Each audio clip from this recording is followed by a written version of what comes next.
नमस्कार। A picture speaks thousand words, यानी जो बात हज़ारों लफ्ज़ों से बयां नहीं हो पाती वो सिर्फ एक तस्वीर से बयां हो जाती। और मानव शास्त्रीय संग्रहालयों के बारे में तो ये बात 100% सही साबित होती है। बुनशॉफ म्यूजियम ऑफ डिस्कवरी के एंथ्रोपोलॉजी एंड एग्जीबिशन के क्यूरेटर जिल क्रीग ने कहा है कि किसी भी समुदाय के लिए संग्रहालयों में रखे प्रादर्श या संकलन बहुत मायने रखते हैं, क्योंकि इनके ज़रिए वो उन चीज़ों या संस्कृतियों की तह तक पहुंच जाते हैं जिनके बीच वो कभी रहे नहीं या गए ही नहीं हैं। और बात जब मानव संग्रहालय की हो तब तो संदेह की कोई गुंजाइश ही नहीं रहती। इस संग्रहालय की कोई भी प्रदर्शनी स्थायी हो या सामयिक, मुक्ताकाश हो या अंतरंग, और उनमें रखे गया एक एक प्रादर्श जिसकी रचना लोक समूहों द्वारा की जाती है, अपने आप में काफ़ी है आपको उस संस्कृति और समूह की तहों तक ले जाने के लिए जहाँ कहीं न कहीं आप खुद को उससे जुड़ा हुआ महसूस करते हैं। कुछ ऐसी ही अनुभूति होती है हमें मुक्ताकाश प्रदर्शनी कुम्हारपारा में मध्य प्रदेश की झांकी में। इंसान की रचनात्मक कुशलता के शुरुआती और सतत चली आ रही निर्माण और उपयोग की परंपरा के सबूतों में से एक मटका, मिट्टी का पात्र या कुंभ, जिसके आधार पर इसके निर्माता समुदाय का नाम भी पड़ा,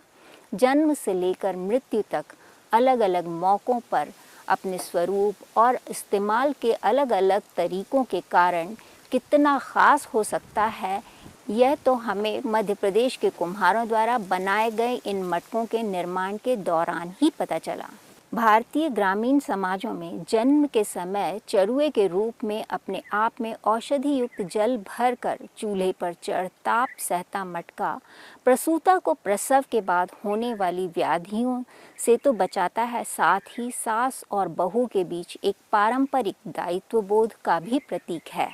और गर्मी के मौसम में किसी घर के आंगन में या पेड़ के नीचे रखा पानी से भरा यही मटका गर्मी से विचलित व्यक्ति की तृप्ति का प्रथम स्रोत होता है। गृह प्रवेश, वास्तु पूजन, यज्ञोपवीत, विवाह हो या हल षष्ठी, करवा चौथ, नवरात्रि जैसे क्षेत्रीय और देश भर में मनाए जाने वाले पर्व ही क्यों न हों, कुम्हारी कला के उत्पादों के बिना पूर्ण नहीं होते।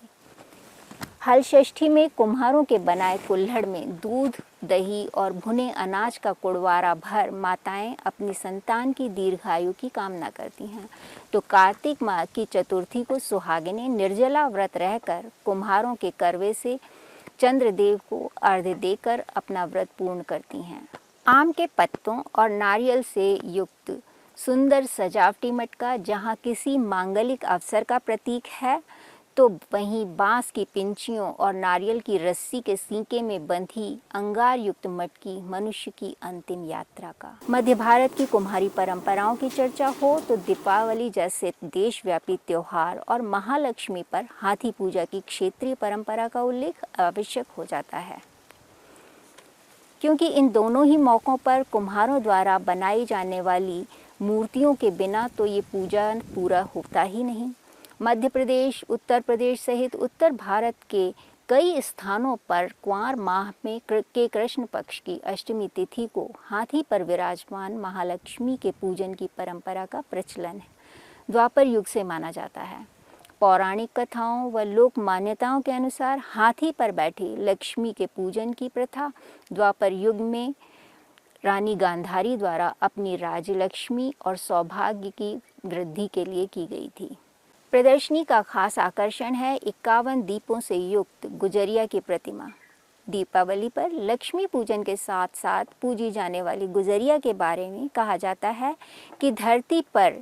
कार्तिक अमावस की रात को लक्ष्मी जी असंख्य दीपों के प्रकाश से जगमगाती एक सौभाग्यवती गुजरी के रूप में उतरी थी, जिनके सिर पर धान का कलश, गोद में बालक तथा साथ में गाय का बछड़ा और सभी सुहाग चिन्ह थे। इस परंपरा की शुरुआत कब और कैसे हुई यह तो स्पष्ट नहीं है, किंतु लोक की माने तो किसी समय पर लक्ष्मी पूजन केवल संपन्न और तथाकथित कुलीन वर्ग तक ही सीमित था। संभवतः तभी विपन्न और निर्धन समुदायों ने अपने ही बीच समृद्धि और शुभ प्रतीकों से युक्त लक्ष्मी के एक अन्य रूप की कल्पना की और उसे मिट्टी में गढ़ा। गुजरिया को लक्ष्मी के 18 रूपों में से एक माना जाता है। कहीं कहीं इसे कुबेरी देवी या दरिद्र लक्ष्मी भी कहा जाता है, किंतु गुजरिया की मूर्ति कुम्हारों द्वारा मिट्टी में ही बनाई जाती है। बरोसी, हवन कुंड, धूपदानी, गमले, चाकड़ा, कल्ला, मसालदानी, सुराही, मटका, सकोरा इत्यादि घरेलू इस्तेमाल की वस्तुओं के साथ साथ बचपन से ही बचत के संस्कार देने और घरेलू कार्यों की महत्ता को समझाने में सहायक गुल्लक, चकिया, घट्टी, चूल्हा कुम्हारों द्वारा बनाए गए खिलौनों की एक लंबी श्रृंखला है, जिन्हें दीपावली की पूजा में रखा जाता है और बाद में बालिकाओं को उपहार के रूप में दे दिया जाता है। परंपरा और मौकों की चादर ओढ़े घर आंगन में उजाला बिखेरते छोटे बड़े मिट्टी के दीपकों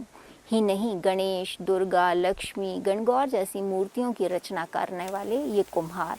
लोक जीवन का अटूट हिस्सा होते हैं। कला, शिल्प, साहित्य, परंपरा, रीति रिवाज, पर्व, त्योहार के असंख्य रंगों से सराबोर लोक संस्कृति के किसी और संदर्भ के साथ आपसे